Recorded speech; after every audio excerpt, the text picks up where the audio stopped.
In this video, we'll be using the new performance monitoring tools in the Particular Services platform to locate performance issues in a distributed NServiceBus system. We'll use the information provided to fix the issue and confirm the impact on the performance of the entire system. To run this demonstration, I'm using the monitoring demo available on our website. You can download it using the link in this video's description. The sample solution we're monitoring today is a simulated basic e-commerce site or online store. The system receives online orders and is responsible for the billing and shipping of them.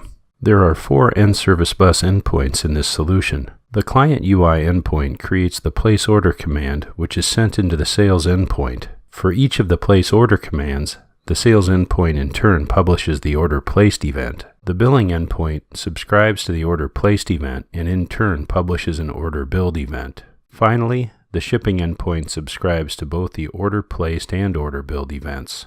In this system, once an order has been both placed and billed and the shipping endpoint processes the corresponding events, the shipping service will generate a packing label.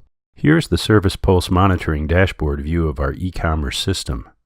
As you can see, the system is running and processing messages. Let's look at what this dashboard's telling us about performance. Notice the throughput column for each endpoint. Throughput is a measure of how many messages the endpoint is processing in a given amount of time. In this case, it is indicated in messages per second. You can see that each endpoint is processing messages, except the client UI. This is because it only sends messages and doesn't receive any. The throughput of an endpoint is influenced by traffic. An endpoint can only process the messages that arrive. If it is only receiving 2 messages per second, the throughput peak is 2 messages per second. Imagine a large water pipe that can carry 20 liters of water per second. If we only pour in 1 liter of water every second, then the output of the pipe will be 1 liter of water per second. The maximum capacity of 20 liters isn't being reached. Notice the processing time of the endpoints.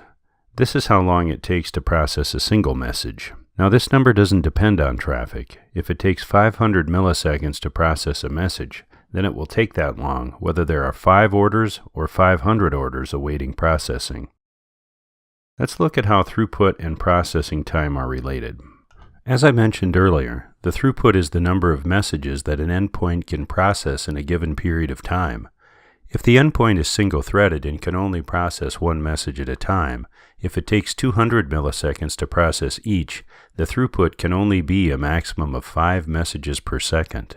If the processing time can be improved, the throughput will increase as a result. If each message takes 100 milliseconds to process, then in a single second we'd be able to process 10 messages. If the endpoint can be altered to process messages concurrently, the throughput will go up. It's like adding more lanes to a highway. If the system can process 3 messages at a time in parallel, we can boost our throughput to 15 messages per second.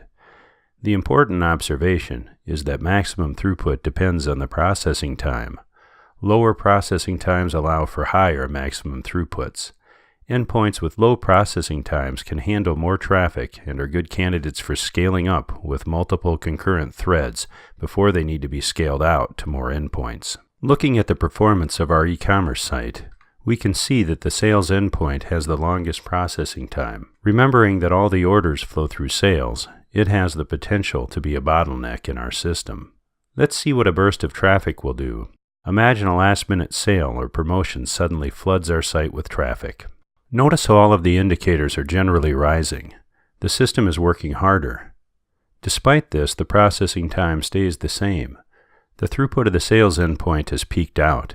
As a result, the estimated queue length grows and grows. If I drill down into the sales endpoint, I can get a more detailed look at what's going on. As we suspected, notice that while throughput and processing time hold steady, the queue of messages awaiting processing continues to grow. The critical time is illustrated in purple. This is the amount of time it takes the endpoint to process a message from the time it enters the queue. Since it includes the time in queue plus the processing time, it too is rising and rising under load. To address the performance issue, we spend a few minutes looking at the sales code and realize that we have an inefficient algorithm for generating order numbers. After improving that, we managed to get the processing time down by a factor of 3. Let's deploy that new version and see how it behaves. As the processing time goes down, the throughput goes up. This is because our max throughput has increased. Notice that the throughput of billing and shipping went up too. These endpoints were not operating at their max throughput. They were sitting around waiting for messages to arrive. Remember that billing and shipping handle order accepted events coming out of sales. By increasing the throughput of sales, we have increased the rate at which order accepted events are generated, and that has given billing and shipping more work to do, increasing their throughput. We've made one small change and our system is already running more efficiently. Let's consider a second scenario. Now that we've had our system running for a while, over time we've noticed that the shipping endpoint has started to perform more slowly. Note how the processing time and critical time are both gradually increasing, leading to a drop in throughput and a bigger backlog in the queue. Drilling down into the shipping endpoint, we're able to see the relative performance of both handlers in this endpoint. Note the processing time of the order placed handler and how it is degrading while the order billed handler is steady.